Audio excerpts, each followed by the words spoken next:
Aujourd'hui, 9e leçon ultra importante aujourd'hui sur les droites parallèles et perpendiculaires. Je t'invite à aller voir la petite vidéo, la courte vidéo que j'ai faite avec Desmos pour vous montrer les concepts de base. Okay? Puis là, maintenant, on peut faire des exercices. Okay? Donc, la leçon 6.5. Okay, ce sont évidemment les droites parallèles et perpendiculaires. Tu vas voir, donc souvent, je vais utiliser ce symbole-là pour parler de droite parallèle et de droite perpendiculaire. Okay? Donc, va voir la leçon d'Esmos, ça ne sert à rien d'être là maintenant tout de suite. Okay? Sinon, tu ne comprendras pas le concept. Okay? Si je te fais résumer, là, essentiellement, on a que si D1 est parallèle à D2, donc on peut dire que M1 est égal à M2. Et si on a D1 qui est perpendiculaire à D2, ceci entraîne une chose et son corollaire. Donc on va avoir M1 fois M2 est égal à moins 1. Donc on a le produit des pentes qui donne moins 1. Pourquoi? Ben parce que si on isole une des deux ici, okay, qu'est-ce que je vais me retrouver? Je me retrouve avec, mettons, M2 est égal à moins 1 sur M1. Okay? Ou je pourrais dire M1 est moins 1 sur M2. Ça veut dire quoi? Ça veut dire que ceci, c'est l'opposé, puis ça, c'est l'inverse. Donc, là, si on dit que c'est opposé, inverse. Si tu ne sais pas ce que ça veut dire, opposé, ça veut dire que tu changes de signe. L'inverse, ça veut dire que tu switches. Donc, si tu as 2 tiers, tu fais 3 demi. OK? Etc. Mais je t'encourage vraiment à aller voir la petite courte vidéo. Je vais faire quelques exemples de base avec ça. OK? Donc, ça, c'était la section A ici, juste un petit résumé.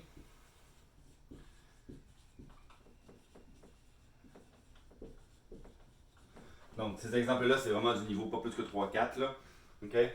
La question va être la suivante. Quelle serait la pente d'une droite des deux? Puis là, je vais te donner certaines informations. Okay? Donc, la première chose qu'on va faire, A, je vais dire la droite D2 qui serait parallèle à D1. Et ce qu'on fait, c'est qu'on met deux petits points. On dit D1, voici sa définition, voici son équation. Là, j'ai Y est égal à 2x plus 4. OK? Donc, dans le fond aussi, qu'est-ce que j'observe? Bien, évidemment, Y est déjà isolé. M, c'est quoi ici? C'est 2. Donc, ce qu'on fait, c'est qu'on écrit M indice pour exposant. OK? Je ne sais pas ce que je vais faire si je vois un exposant. Je pense que je ne corrigerai même pas ta copie si je vois des exposants. OK? Donc, c'est M indice 1 égale à 2. Bon, ben, puisque la droite est parallèle, ça veut donc dire que M2 va être égal à 2. Donc, M2 va être égal à 2 aussi. C'est aussi simple que ça. OK? Je fais un B tout de suite. Si je dis parallèle à D1,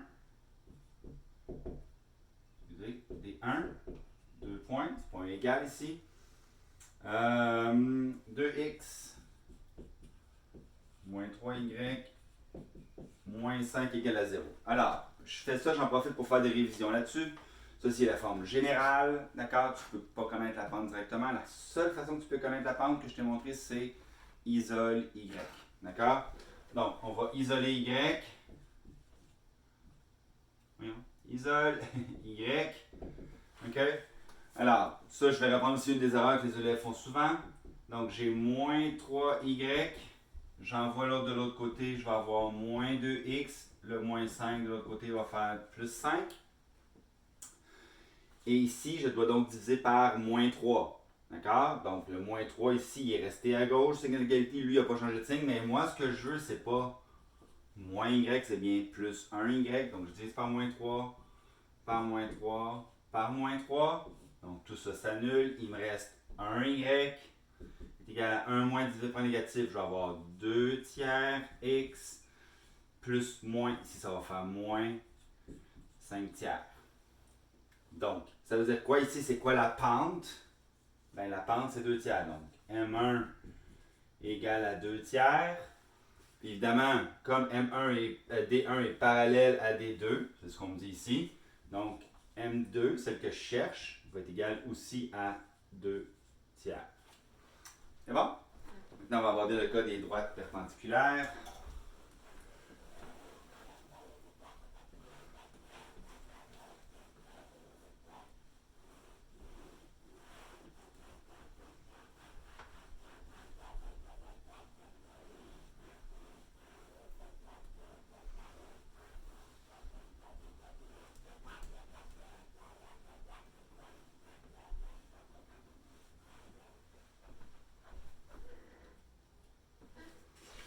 OK. Je vais faire l'exemple C. Je continue avec des exemples de base. Là. Donc là, je veux une droite perpendiculaire à D1 dont l'équation est y égale à 3x moins 1. Donc je répète, je cherche la pente d'une droite qui va être perpendiculaire à celle-là. OK? Donc M1 est égal à 3. Et si je veux avoir la pente perpendiculaire, donc M2 va être égal à moins 1 sur 3, donc moins 1 tiers. OK? Tout simplement ici, c'est ça ici. OK? Puisque M1 égale à 3, M2 est 1 tiers, ça veut dire qu'on switch la fraction, puis on met un moins, on change de signe. OK? Je fais un autre exemple. D perpendiculaire à D1. Je vais avoir 3x moins 5y moins 4 est égal à 0. OK? Donc, voici ce que je vais faire. Je vais garder mon moins 5y à gauche. Je vais envoyer mon 3x et mon moins 4 de l'autre côté. Je vais avoir moins 3x plus 4. Je divise par moins 5. Voilà. Donc, tout ça, ça s'annule. Il me reste un y positif égal à un négatif divisé négatif, ça donne un positif. Plus, moins, donc moins 4 cinquièmes. Donc, ça, c'est la même droite que ça. C'est juste qu'elle a été écrite différemment. Ça, c'est la forme générale. Ça, c'est la forme pente ordonnée à l'origine. OK? M1. Donc, ça, c'est toujours la pente de la droite 1. Ici, c'est 3 cinquièmes. Donc, puisque c'est 3 cinquièmes, donc M2 va être égal à moins 1 sur 3 cinquièmes. Mais là, c'est pas ça là, la pente. Là. Tu m'écris pas ça. Là. Ça n'a pas de sens, le moins 1 sur 3 cinquièmes écrit comme ça. Là. OK? Il faut que tu fasses l'opération. OK? Donc, ça veut dire quoi? Bien, on le sait, hein? 1 divisé par une fraction, c'est comme l'inverse. Pourquoi? C'est comme si je faisais la grande division, je remplaçais par une multiplication et j'inverse cette fraction-là. Donc, ceci devrait me donner moins 5 tiers. Donc, même si tu n'es pas super bon en algèbre, tout ce que tu as à faire, switch, change de signe. Il est positif, devient négatif. OK? C'est ça. Donc, la réponse ici, là, c'est M2 égale à moins 5 tiers. OK? Je ne vais pas perdre de temps pour effacer. D'accord? Ah oui, non, on va effacer puisqu'on a besoin d'espace. Allez.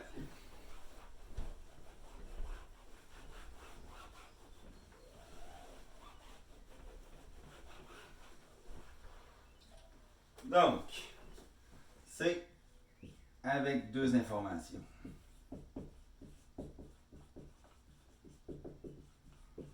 OK, donc là, on va pratiquer avec, combiner avec ce qu'on a appris avant, avec ce qu'on vient d'apprendre aujourd'hui. OK? Donc, l'exemple.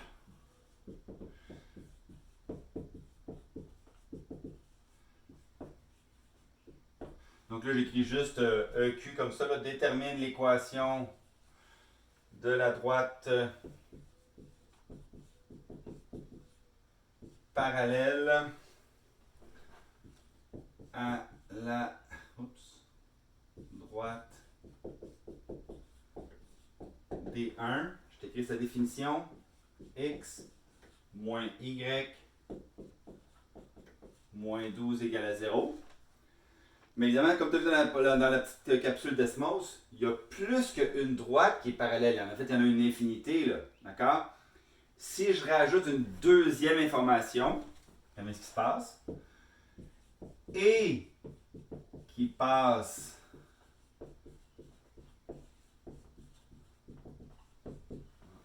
par le point de moins 5. Donc, dans le fond, on revient toujours à la même chose. De quoi tu as besoin pour connaître l'équation d'une droite? Parce qu'on te demande ça, détermine l'équation de la droite.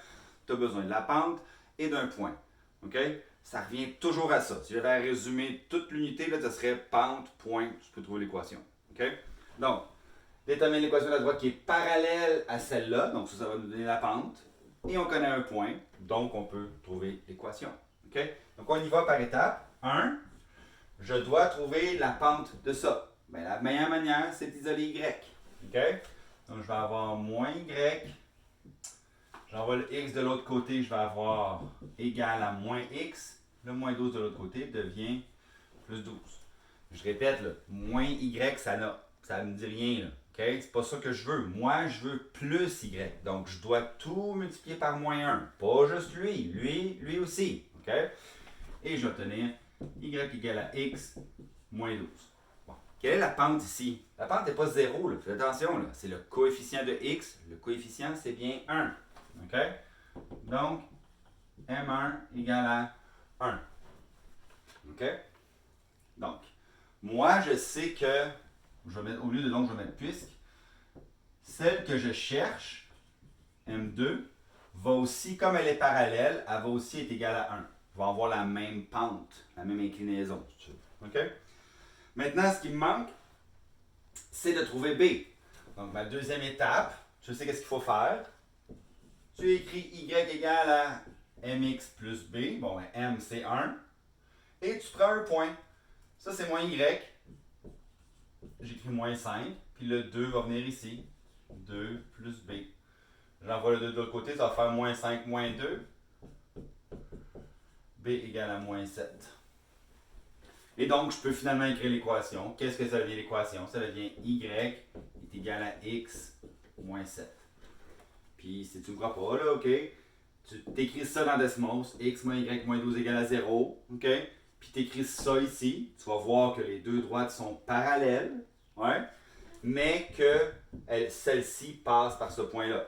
Celle-là, elle ne passe pas par ça, là, OK? Celle-là va passer par ce point-là, OK? Je fais un autre exemple.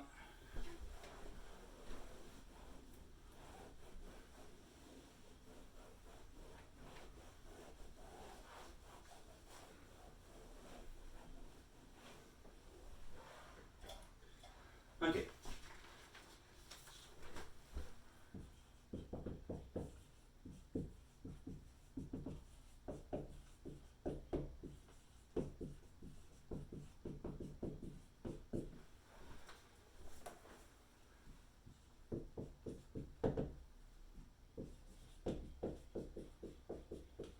Donc là, c'est un cas avec la droite qui est perpendiculaire.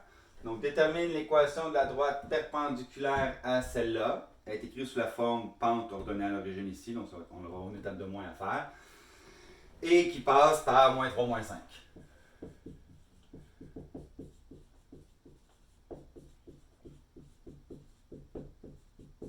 D'accord? Donc, dans le fond, ici, tout ce que j'ai à faire, ma première étape, OK? D1, c'est y est égal à 4x plus 5. Donc, M1, y est déjà isolé, donc c'est égal à 4. Maintenant, M2, on me dit que c'est perpendiculaire, donc je fais moins 1 sur 4, donc sa pente va être de moins 1 quart. Avec ça ici, qu'est-ce que je peux faire? Ben, je peux combiner cette information-là en disant y est égal à moins 1 quart x plus b. Donc, tout ce qui me reste à trouver, c'est b. Je connais un point, je le plug dedans et je trouve mon b. Okay? Donc, je vais avoir moins 5 est égal à moins 1 quart fois moins 3 plus b. OK? Encore une fois, une multiplication de fraction, j'ai encore certaines élèves qui ont de la difficulté, mais prends ton temps, là. Moins 3 fois 1 quart, moins 1 quart, ça va faire un positif ici. Moi, j'écris mon positif tout de suite, même si j'en ai pas besoin, comme ça je suis sûr de ne pas me tromper. Et donc, je vais avoir 3 1 quart, ça veut dire 1 quart, plus 1 quart, plus 1 quart. Ça me fait 3 quarts. On On est en 9e année, là. Je serais supposé prendre ce temps-là pour faire ça, là. OK? Plus B. Puis là, ici, je vais tout de suite le mettre en quart. Moins 20, ça fait moins 20 quarts. Pourquoi? Ben parce que 20 divisé par 4, ça fait 5. OK? Donc, si j'en vais de l'autre côté, je vais avoir moins 20 quarts, moins 3 quarts. Donc, mon B va être égal à moins 23 quarts. Ce qui veut dire que mon équation finale devient Y est égal à M, qui est égal à moins 1 quart ici, X, moins 23 quarts. Attention, j'aurais pu te la demander, ton équation finale sous la forme générale. Qu'est-ce que tu aurais fait ici? Tu aurais tout multiplié ça par 4 pour enlever les fractions. Tu aurais tout envoyé à gauche, puis là, tu aurais vérifié. Est-ce que ton coefficient de X est positif? Si oui, tu laisses comme ça. Si c'est négatif, tu rechanges tous les signes de tous les termes de l'équation. OK? Maintenant, je fais un cas un peu plus complexe.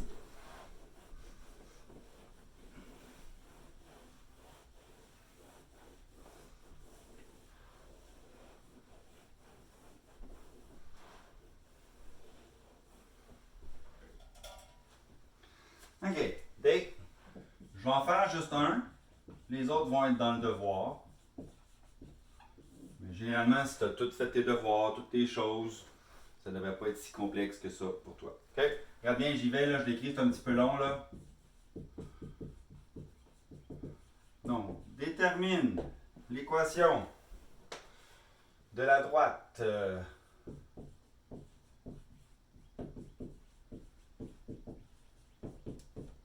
qui est perpendiculaire. Dans le test, là, le texte, ça va être écrit vraiment perpendiculaire, là, à celle qui passe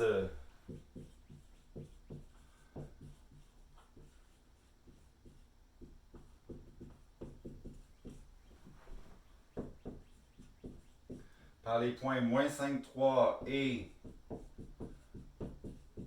moins 2, moins 7, et qui a la même abscisse à l'origine